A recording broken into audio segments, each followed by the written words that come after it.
Sa 2025 national elections, ginawang mas accessible at madali ang pagboto ng mga overseas voters. Dahil pwede nang bumoto online mula April 13 hanggang May 12, 2025 sa 77 posts na gagamit ng online voting and counting system.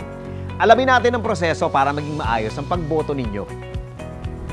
Mga kailangan tandaan para sa internet voting enrollment. Dapat isa kang active registered voter.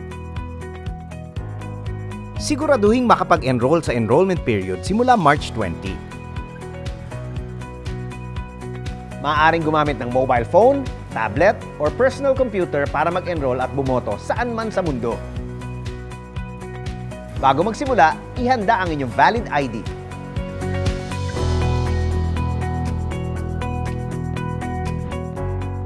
Siguraduhin ring mayroong valid at gumaganang email address.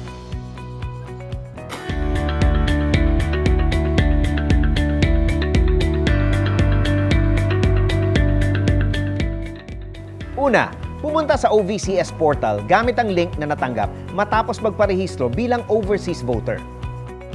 Sa OVCS portal, i-click ang Enroll.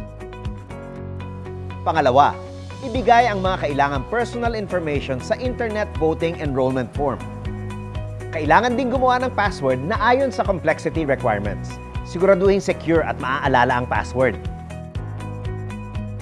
Siguraduhin tama ang napiling country at post o embassy sa form. Pagkatapos nito, i-click ang Enroll. Makakatanggap kayo ng authentication link sa inyong email. I-click ang link na ito. Sa OVCS portal, ituloy ang registration. Next, i-set up ang biometrics. Una, i-capture ang ID sa camera. Siguraduhin hawakan ang ID sa gilid para di ito matakpan. Susunod, i-capture ang muka para sa inyong facial identity. Siguraduhin walang ibang mukhang makikita sa camera.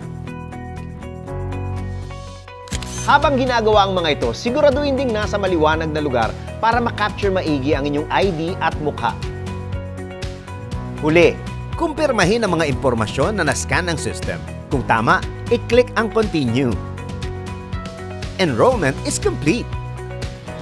Matapos mag-enroll, makakatanggap kayo ng email na mayroong link na gagamitin para sa pagboto. Matapos mag-login, piliin ang Click to Vote sa eleksyon na sasalihan. Basahin maigi ang instructions. Kapag handa na, i-click ang Start Voting. Sa ballot form page, i-click ang bilog sa tabi ng pangalan ng kandidatong iboboto. Makikita rin ang maximum number of votes per category. Maaaring bumoto ng mas konti o hindi bumoto sa category na yon.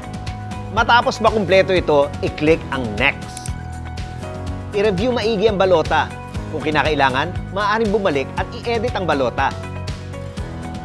Kung tama na ang balota, pwede nang i-click ang Cast Your Ballot para maipadala ang inyong encrypted na balota sa isang secure digital ballot box. Matapos nito, voting is complete. Maaring i-click ang Finish o ang Print para makakuha ng kopya ng voter receipt. Ito ang nagpapatunay na matagumpay na naipasa ang inyong balota. Maaari nyo i-print at i-download ang digital copy ng inyong voter receipt. Maaaring gamitin ang QR code sa voter receipt upang i-track ang inyong balota sa ballot box anumang oras sa voting period. Sa darating na 2025 national elections, saan ka man naroon, makakaboto ka na.